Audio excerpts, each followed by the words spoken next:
Hey friends, so this is Janet Trevino here in San Antonio, Texas, and we're going to talk about grief. It feels like last year there was a lot of grief, so many different ways, and like people experience grief with work, with friends, family, just life. Life changed. Life has changed for a lot of us. And so I have here today my friend Grace, who's going to introduce herself, and we're going to talk more about grief, but that particularly how it relates to this work of like cuddling and meeting people in sessions and how we can support all of you who have many different layers of grief. So Grace, would you introduce yourself? Hi, I'm Grace, and I am a professional cuddler, a Platonic touch professional. I have many titles, but that's my job. And I love working particularly with women who are experiencing grief, and maybe they're feeling lonely or lost, and they're afraid that they're going to be a burden to their friends. And so they need a safe place to come and be held, literally or figuratively. And they maybe are, gosh, I just lost my train of thought because I was so moved by that, by your reaction to that. Just, I offer a safe place to be held. And I have this superpower that I can be with other people's big emotions. So if people come to me with big grief, big anger, because grief then comes out in other emotions as well, big sadness, big anger, big whatever it is, I can be there and hold you literally and figuratively while you release that and process that. My hope in this industry is that all practitioners could do that at some level, that could at least hold people where they're at, even if they're not necessarily skilled at all of it, but like just having that presence with our clients, right? So I'd like to hear from you. Tell me a little bit about grief. I think often when people think about grief, they think, well, nobody's died, and like grief, this doesn't pertain to me, or I can't relate to this word because I'm not dealing with death. Right. People associate it with. What would you say is like the misconceptions around it? Like how does grief show up for people? Well, so those are two very different questions, but grief can show up in so many ways. Like I just mentioned, anger, sadness. So like the dictionary definition is deep sorrow, often related to a death. But it's not always about death. We experience grief a lot of times just in transition. So there's grief in the loss of job. There's grief in, like empty nesters often experience grief in a big way. What I would love is if we could normalize experiencing grief around other things besides death, because that then allows those feelings and we're allowed to then release them, right? Instead of holding on, or because the more that we hold on to an emotion, it gets stuck, right?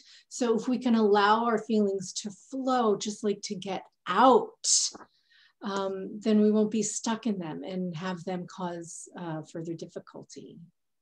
I've noticed it's not, I don't know if I can use the word grief, but there's like loss when I make myself a quick little breakfast and I'm like, okay, I have to run out of the house, and I run out and I forget it on the table. There's just like, no, my food is like there. I left it. And we often like minimize even these little moments of like loss. Like I had this expectation around, like you said, like keeping a job, or an expectation around my life is going to remain like this for an indefinite amount of time, right? Like before COVID, I'm sure most of us thought like they kind of knew how this year was going to work out for them. Right. Plans, and that didn't work out for most people. So there's this like collective grief as well that Yes. we're experiencing as a society, and Yes. also just the like hardship around even this election and what's happening in our country. And it doesn't matter what side you're on. Yeah. There is this sense of brokenness and loss that Yes. we're seeing. Loss, it is so important to talk about loss and to normalize that. Because loss, I mean, we can experience grief over any loss. You know, people often will like downplay, oh, I lost my dog, you know, I had to put my dog down or whatever, you know, like a pet, that's a huge loss. That's, you know, and we need to normalize that. Even like the transition from Christmas to like out of the holiday season, that's a loss, you know, that festive feeling, that joy that some people experience during the holidays. Having that, like, okay, pack it up and put it back in the attic or the garage or wherever it goes, that's a loss, you know? So yeah, grief can accompany any loss. Absolutely. And what I find to be important in this conversation, because we're not so good as a society with grief and with loss. Like we're, you know, I wish we were, but we're just not. And right. What I find to be hard about it, and I'd love for you to elaborate more on this and maybe add more to it, I'm sure as well, it's that we don't give ourselves enough time to slow down and to be in it. Because maybe there's shame around it or guilt around this shouldn't hurt me as much as it is. Right. Like again, forgetting my food. Like why does that hurt? Right. It shouldn't. Like something's wrong with me, or like there's other people that are suffering more. Like these. So it's slowing enough and being okay to feel that. And I love that. Yes. Yes, like allowing our own feelings. And not, I mean, I was actually fell into that trap yesterday. I was feeling sorry for myself and like, oh, you know, this and this, and I can't allow myself, other people have it so much worse. It doesn't matter. This pain, I'm experiencing this pain right now. I need to be in it, right? I need to be in my pain so that I can get through it. And how that relates with what we do for you all, for those listening to us, is sometimes what's needed is somebody else to hold that space for us. Absolutely. Like, it's hard to just be at home and be like, okay, I'm just going to sit here and lie here and feel my loss or my grief. Like, that's just so hard. It's like asking somebody to meditate, like, just be quiet. Like, most people can't do that. But I tell you that I'd love to hear what your experience has been, but mine, when people just show up, they're like, you're giving me like having this container, having this 1 hour or 2 hours where it's like, my job is to slow down. I'm here to kind of create that container, that space for people just to slow down and be with me.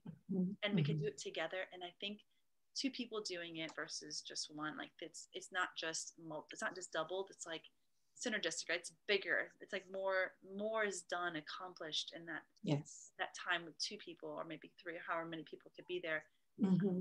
It's really powerful, the kind of work that we do. And please elaborate. Absolutely. Yes, absolutely agreed. It's because we don't allow ourselves or structure our time to give the proper amount of time to our grief, to our feelings. I had one client who came in and it had been several months. She had ended a relationship. They were engaged to be married and then they decided not a good idea. And so she came to me and she knew that she was a little sad. And so we sat, we had our little check-in. How are you doing? You made it here safe. Okay. And then I asked her, we were sitting in chairs facing one another. And I said, how would you like to begin? And she opened her mouth to speak and began sobbing, just racking sobs.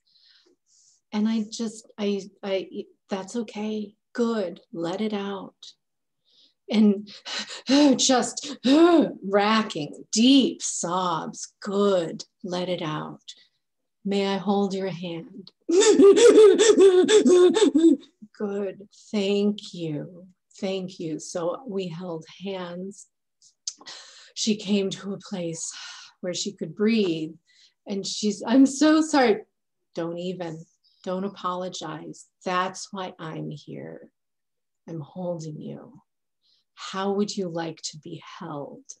I want a hug, but I want to stand up. Awesome. Come sit with me here. You know, that's my job, to know positions that are appropriate for what you need. It's my job as a cuddler, right? As a touch practitioner, that's my job to figure out what can work. Okay, let me hold you this way. It was such a beautiful release for her. And subsequent meetings with her were not as extreme, if you will. But because she was like, that was the cork popping. And now the wine could flow easily. Yeah. If at first it sounded like, oh, like a therapist, like someone might be listening to you, well, that's what therapists do. But I think the bonus, and I encourage people, go to a counselor, like go do the talk. Like if it's a story from your past and childhood, like that is their expertise. And I love that in that space, in that vulnerability, they can reach out and get that full embrace. They can get that full, like, physical body experience with us. Yeah. That's the beauty of what we do, is we're not limited. Right. Yeah. I absolutely agree. Therapy is valuable, and a therapist can't hug you. They cannot. Yeah.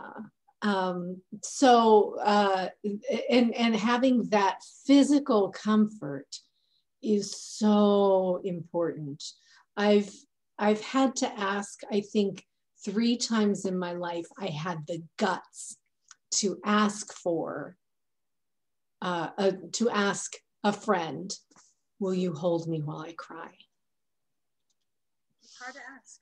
It's a hard thing to ask. Until I came to this work, it was a really hard ask. And now I ask all the time. Yeah. I mean, I feel like if you just sit with that for a while, just that need that we all have. Most people, I mean, there are people who don't want to be touched, and that's to be respected. Absolutely. And but that what I often find is those who love it, want it, need it, you know, often they're not getting enough. They're just not getting enough. And right.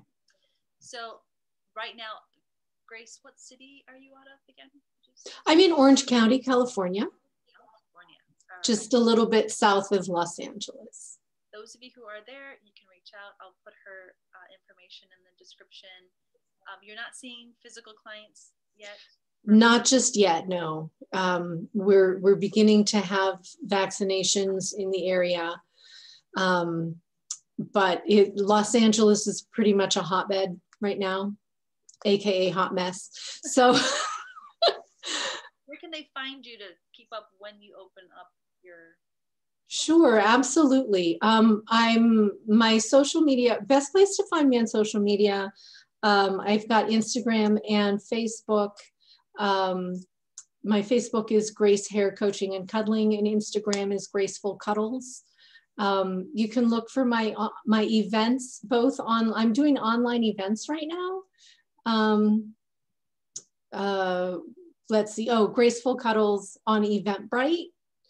And my website is under construction. So when you open up, that's where you'll post. So people that want to see you, meet you, yes, and of course reach out virtually. Yes. I'm in San Antonio. I'm right now seeing clients. I'm so glad for you.